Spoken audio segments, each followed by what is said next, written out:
All the time. See, you read all of them pretty much. Do you remember?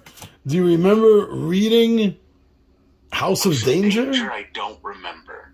I'm pretty sure I must have. But I think it's one of the early ones. Yeah, if it was one of the early ones, I must have read it.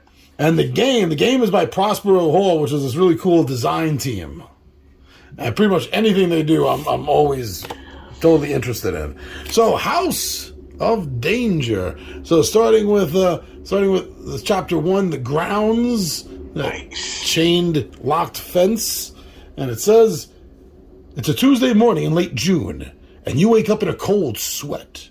The nightmares came again last night. Even though you are an aspiring detective and psychic investigator, you haven't been able to make sense of the haunting dreams that you've had these past few weeks.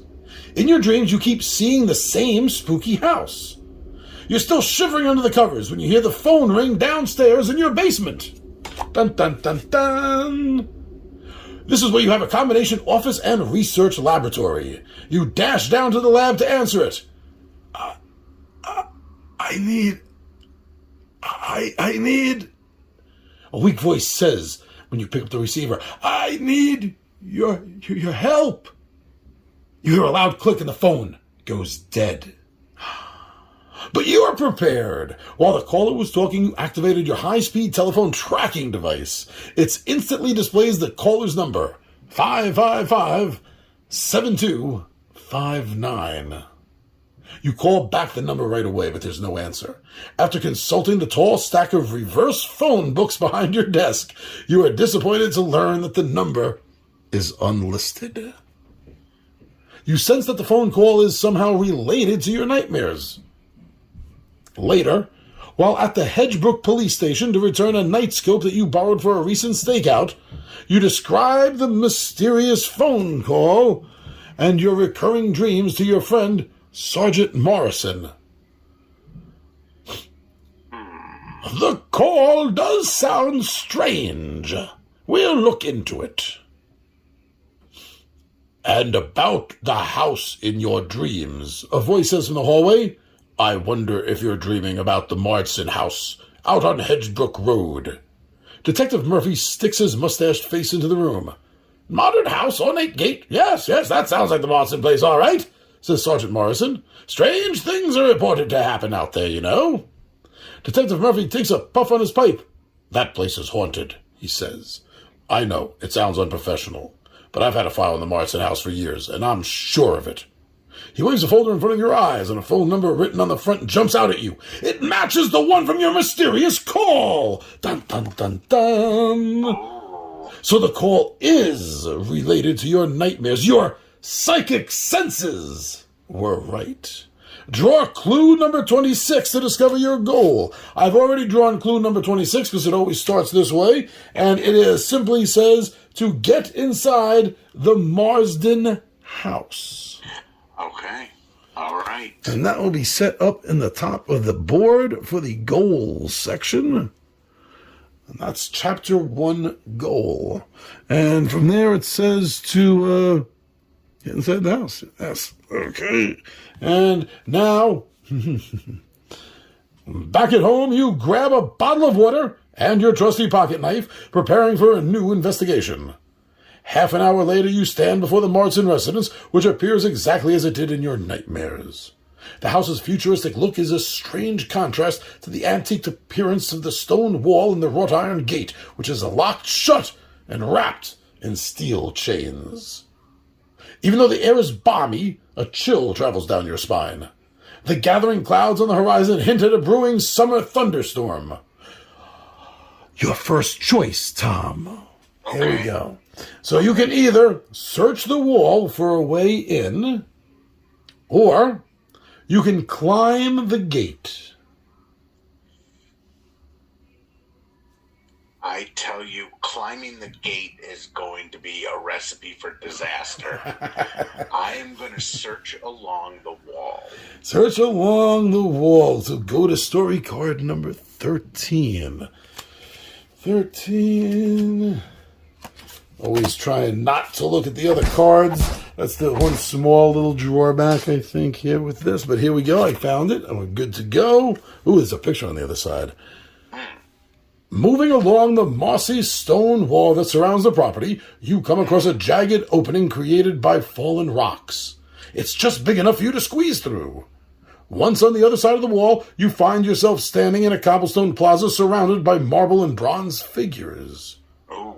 Most of the sculptures depict men gazing off into the distance as if pondering the deeper meaning of it all. But at the edge of the courtyard, not country yard, at the end of the courtyard is a mounted statue of a man atop a muscular steed. To your right, a stony pathway leads away from the statuary into a picturesque garden where topiary bushes have been trimmed into whimsical shapes. And here we go. Here is the statue. Okay. All right. Interesting. It has the sword from my dream. Ah, yes, there's a sword. Your dream had a sword. So this says if you inspect the statue of the man on the horse, or you can walk around the topiary bushes. Definitely going to inspect the man with the horse. I'm going to see a man about a horse. Especially since you said you recognize it from your dreams, the sword, you think. So that's a good choice. Here's card number 4. Oh, looks like we have a challenge coming up. Ooh. The horseman is a dashing, bearded Civil War soldier, and his bronze face is stoic. He holds out a cavalry sabre. Sabre? Sabre. He has a sabre in his hand. Sabre. He holds out a cavalry saber towards the brooding sky. The sword's edge glints in the weak sunlight that penetrates the thickening clouds above. The sword looks almost new. At the base of the statue is a plaque that proclaims that this is a memorial to Henry Marsden. The plaque reads, Henry Marsden, born 1839, died 1887. General in the Union Army during the Civil War, severely wounded at the Battle of Shiloh in 1862, appointed warden of Hedge Brook Prison in 1880. Okay. To your left is the entrance to a hedge maze. To your right is a graying picket fence with a rickety wooden gate. You can see 2 stone angel statues, and beyond them, a cemetery. Okay. Now, you have 2 optional challenges. Optional challenges, like the word implies, you do not have to follow through with. One of them is to search the monument's base, and the other is to climb the statue to examine the saber. You can do both. There doesn't say anything here about only choosing one. I'm going to do both. I'm going to start by climbing the statue to investigate the saber. All right. So climbing the statue is going to be a climb challenge. You don't have any items that give you a bonus on climbing. Your pocket knife gives you a +1 on melee combat. Yeah. So this means this is a danger of, we're in danger zone of 3. So you need, on a 6-sided die, to meet or beat that number. You need 3, 4, 5, or 6 to succeed. All right, here I go. 4. 4. All right. So when you draw clue number 2, all right, we got clue number 2 here, which is the cavalry sword. Ooh, that means I have it? Yes, you do. This sword comes loose in your hand. It's heavy and quite sharp. Your psychic senses tell you that this is an important item. So it says to keep this item, you have to move forward 2 spaces on the psychic, on your psychic scale, and then finish up story card number 4. So the higher your psychic scale is, there are some cards and events that will cause cooler things to happen, and you may find something. Now you want to do the other one too? You want to search the base of the monument? I'm going to search the base. All right, so you're still in the 3 category for your search. So go for it. All right. 6. 6. Clue number 18. Oh, there it is, right Well, a good Well, cut. very thorough investigator. Bonus story choice. A bonus story choice coming up. Okay. And this says, when you inadvertently press a hidden switch, the statue slides to one side, revealing a cement passage. Oh, Place the new story choice below at the bottom of story card number 4. This option may be considered when you are ready to make your story choice. So that now you have 3 story choices. okay. So the 2 that you had originally with this, now that you've done your 2 challenges, Yes. is that you can enter the hedge mage or you can visit the cemetery. Now with this, you also have the 3rd option of going down the hidden passage. Oh, man. You know, it's going to be hard to turn down a hedge maze.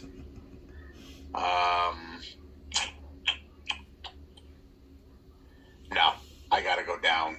I got to go down into the thing. Down the passage that you just uncovered? Down the passage. Ooh, okay. So that means that we are going for story card number 28. 28. That's pretty close. Cut it at 32. 28. Here we go. Card number 28 is in my hand. You creep through the darkness and find the cement walls end as a natural stone and earth one begin. Occasional vents to the surface let in just barely enough light for you to see by. Ahead, you glimpse the warm firelights of torches. You come to a fork in the tunnel, lit by the dancing flames. One tunnel descends deeper and is half filled with water. You could swim through it, but you can't see where the tunnel leads or how far it goes. Now another tunnel looks partially caved in, with tiny clumps of earth periodically falling from the ceiling as you approach this tunnel. And several of the supports that hold up the wall have gaping cracks in them. And here goes a picture. Okay. And the choices there are the water-filled tunnel or the partially collapsing tunnel. Water-filled tunnel. Water-filled tunnel on card number 22. 22, 24, here we go, 22. All right. Mustering all the carriages you can. Mustering all the courage you can, you dive into the watery tunnel. There's just enough room in the tunnel above the water for you to lift your head between strokes and take a breath. Eventually, the tunnel lowers and lowers until it is completely submerged underwater. You hold your breath, dive down, and look around.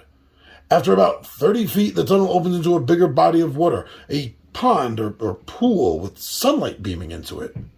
You pop up for air. Well, I've come this far, you think. You're ready to chance it.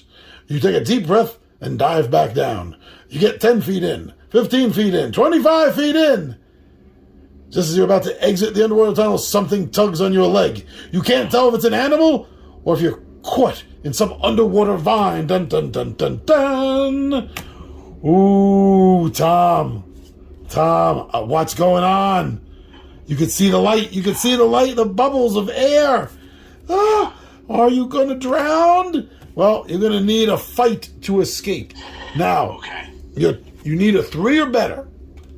That's better than 50% odds, right? 3, 4, 5, or 6. You got a 1 in 4 chance out of 6. Now, you can use your dagger, your pocket knife. And I'll give you a +1, which means you need 2 or better. You will only fail on a 1. But if you roll a 1, not only do you lose, this will break. Yep. What do you want to do? I'm going to use my pocket knife. You're going to use the pocket knife. So now you just need anything on that 6-sided roll except a 1. Here I go. 3. 3. You get to draw clue number 20. Clue number 20 coming up. Here we go. The thing, whatever it is, perhaps more tightly around your leg. It's pulling you down. Another tendril or tentacle slides around your neck. You pry it off, and with the last of your strength, you give a powerful kick, and you're free. Just like that, the thing is gone. You emerge into a swimming pool with a lush pool house next to it. Lower the danger meter by 2. Well, it can't lower any more. It's already at the bottom 3. It's already at the bottom number 3. Ooh, but then go to story card number 23. Story card number 23 coming up. 23. Oh, Tom. Okay. It's obvious that nobody has cleaned the pool in ages. The water is murky green and the surface is littered with leaves and branches. Ripples pulse outward from the center of the pool. Out of nowhere, you hear a commotion. You look around and wonder if it's coming from inside the pool house nearby. Then you see movement on top of the gazebo in the distance. Someone or something is engaged in a struggle up there. Maybe they need your help. Then again, if you offer your assistance, you might end up needing help yourself. So, optional challenge. You don't need your knife in the challenge slot anymore. Optional challenge to see something. So this is an investigate challenge. And you need 3 or better. And the challenge is to investigate the ripples in the pool. Investigate the ripples in the pool. Yes. I'm going to do that. I'm going to investigate the ripples because that is also part of my dream. Yes, there was rippling water, right? Yes. Yes. Oh, okay. So I'm going to investigate that. Let's get that roll. 3 or better. 5. 5. I'm on fire with this 6-sided die. If it needed to go down any, that would have been another 2, lowering the danger meter. But then clue number 8 is the important takeaway here. Clue number 8. Oh, there it is, almost falling right into my hands. You walk down the steps into the water and see what's making the waves. A strange whirling metal sphere, slightly bigger than a softball. You impulsively grab it. The sphere vibrates in your hand. There are 2 buttons on it. You press one. Nothing happens. You press the other button. The sphere continues to vibrate. Instinctively, you press both buttons at the same time. The sphere stops moving and begins to glow. Draw clue number 21. 22, 21. Ooh, okay. Clue number 21, Tom. A whirling metal sphere. Okay. So your psychic sense tells you that this is an important item. Keep this item. Move forward 3 spaces on the psychic scale and finish story card number 23. You got another item. And that was another 3 spaces. 1, 2, 3. You are officially in psychic level 2 now. Psychic level 2. Nice. And then back to story card number 23. So you can go into the pool house. Pool house? How was I saying that? In the pool house. Or you can go straight to the action on top of the gazebo. John, I'm going to investigate the pool house. Time to investigate the pool house. All right, so that's story card number 11. We're jumping into 14 is too far, obviously. Okay, here's 11. Boom. You can tell that the pool house was once quite luxurious. It contains half a dozen private rooms with showers as well as an ornate mahogany bar in the common area. It must have been fun to hang out in this place in the glory days. Those thoughts fade as the sound of a disturbance erupts from the top of the gazebo in the distance. And now you hear a lone violin playing soothing melody. And here is the picture of the gazebo. In the distance, they're really pushing this gazebo. Yeah. That's your choice, to investigate the gazebo or to follow the sound of the violin. You know what? Let's check this gazebo out. Let's do it. Story card number 9. Finally, taking the bait. That's what it feels like. That's what it feels like. Yeah, definitely. Okay. You sprint to the gazebo, practically pushed along by the winds that are picking up. A light sprinkling of rain spatters the ground as you run. You make it to the shelter of the structure, and the mayhem occurring above you and the roof increases in intensity. Who's up there? What are they doing, you wonder? You notice a driveway about 20 feet away. Premonition. See, this is why it's important. See, first of all, he got some rain falling down, right? And it says premonition. If you are level 2, which you just hit, it says internet connection unstable. Everything going right for you? I lost you a little bit. Okay, start again, though. I got you now. With the gazebo, who's up there? And you notice a driveway about 20 feet away, and there's a picture of the rain as you have a premonition. Okay. And you are psychic level 2, and it says if you are psychic level 2 or higher, then you get to draw clue number 27. Oh, so this is my premonition. It says something to do with it. Here we go, number 27. And you're already doing stuff I don't remember doing when I did this. Oh, okay.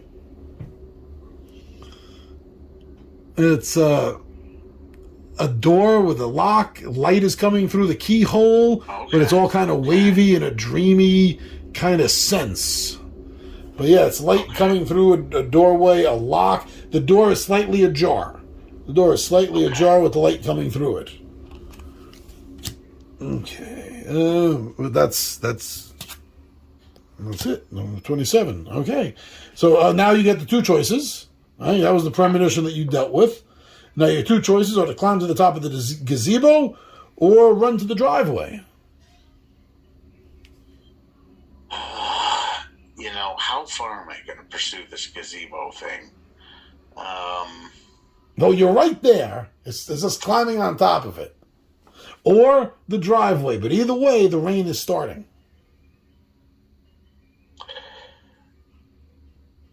You know what? Let me check the gazebo.